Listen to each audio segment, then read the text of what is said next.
네, 안녕하세요. 원천중 1학년 여러분. 자, 이번 시간에는, 선생님이 책 한 권을 소개를 하고, 그 다음에 그 책 속에서 여러분이 읽어봤으면 하는 부분을 잠깐 발췌독해서, 여러분에게 들려주도록 하겠습니다. 자, 선생님이 가져온 책은 이제 처음부터 잘 쓰는 사람은 없습니다. 라는 책이고요. 이제 글쓰기 자체에 대한 관한 책이에요. 그래서 이 작가분에 대해서 먼저 설명을 하자면, 작가분은 이다혜라고 그 시내 20일이라는 우리나라 유일의 영화 소개 잡지의 편집자로 일하신 분인데, 2000년부터 편집자로서 역할을 해 오신 분이에요. 근데 지금 2020년이니까 21년 동안 남의 글을 읽고 그 글을 고쳐주는 일을 업으로 하셨던 분이에요. 그러다 보니까, 글쓰기를 어떻게 하면 잘할 수 있을지에 대해서 굉장히 오랜 기간 동안 고민했고, 또 많은 것을 터득했겠죠.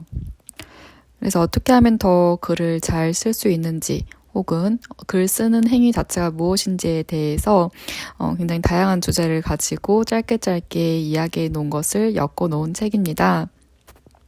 그래서 선생님이 소개할 부분은 내가 쓴 글이 나에게 어떤 영향을 끼치는지 한 번쯤 다시 생각해 볼 수 있도록 하는 주제의 글입니다. 지금부터 시작해 보도록 하겠습니다. 다정은 셀프, 나는 내 글의 첫 독자다. 페이지 131쪽. 학생들에게 말할 기회가 생기면 꼭 하는 당부가 있다. 악플을 쓰지 말라고. 당신이 쓴 글을 세상 누구도 안 읽을 수 있지만 당신 자신은 읽는다. 그 말은 다른 사람에게 향하기 전에 당신 자신을 향한다. 물론 악플을 쓰지 말라는 이유는 몇 가지가 더 있다. 남에게 상처 주는 말을 벼르는 재능은 없느니만 못하다. 남이 어떤 말에 아파할지 궁리하면서 에너지를 쓰지 말자. 악플러를 잡고 보니 가까운 사람이더라는 경험담을 듣게 되기도 한다. 아는 사람에 대해 익명으로 악플을 단다는 말이다. 잘 되는 게 배가 아파서, 하는 짓이 기분이 나빠서, 혹은 그냥 날이 굳어서. 그런 이들은 사정을 잘 알기 때문에 누구보다도 뾰족한 아프게 하는 악플을 달기 마련이라 고소하고 보면 아는 얼굴이라는 말이다. 로버트 그루딘의 당신의 시간을 위한 철학에서 범죄 가운데 가장 만연하고 많이 재발하면서도 좀처럼 법으로 처벌할 수 없는 것이 근거 없는 헐뜯기, 즉 중상이라는 달콤하고 사교적인 공격이다 라고 말했다. 중상의 세 가지 기본 조건이 이렇다. 첫 번째, 헐뜯는 사람과 듣는 사람이 겉으로 친구이고, 두 번째, 듣는 사람은 대체로 그 내용과 말한 이유를 피해자에게 드러내기 꺼리며, 역설적이지만 세 번째, 헐뜯는 사람과 그 피해자는 겉으로는 친하다. 이 외에도 순간적인 충동으로 쓴 악플이 인터넷이라는 구천을 떠돌다가 나중에 취업을 비롯한 중요한 순간에 발굴되는 경우도 충분히 있으니 주의할 필요가 있기도 하다. 악플을 한 번만 쓰는 사람은 없는 법이라 타인에 대해 아무렇게나 해버리는 나쁜 말은 쉽게 습관이 된다. 그것은 역시 악플을 쓰지 말라는 이유가 된다. 말이 길었는데 요는 말을 칼로 쓰지 않았으면 해서다.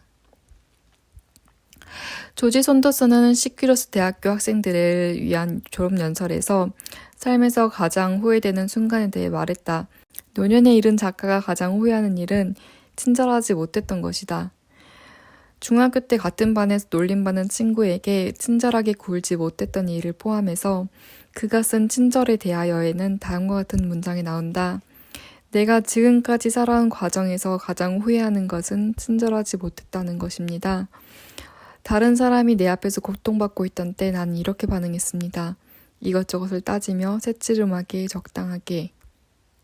원하는 삶을 향해 나아가는 길 위에서 마주치는 다른 이들에게 친절하게 대하는 일, 매일 어제보다 더 친절한 사람 되기. 인생은 실수로 가득하기 마련이지만 밝게 빛나는 것들을 가까이 하고 그 열매를 남들과 나누라는 조언이다.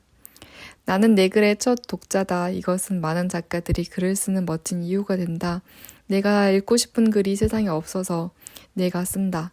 남이 읽어주는 것은 그 다음 행복이다. 일단 쓰는 내가 느끼는 즐거움이 존재한다. 쓰고자 하는 대로 써지지 않는 고통이 있고 그래서 퍼부는 노력이 있고 더디지만 더 나은 형태의 결과물을 만들어간다. 남이 알기 전에 그 메일에 충실한 나 자신이 먼저 안다. 나는 내 글의 첫 독자다.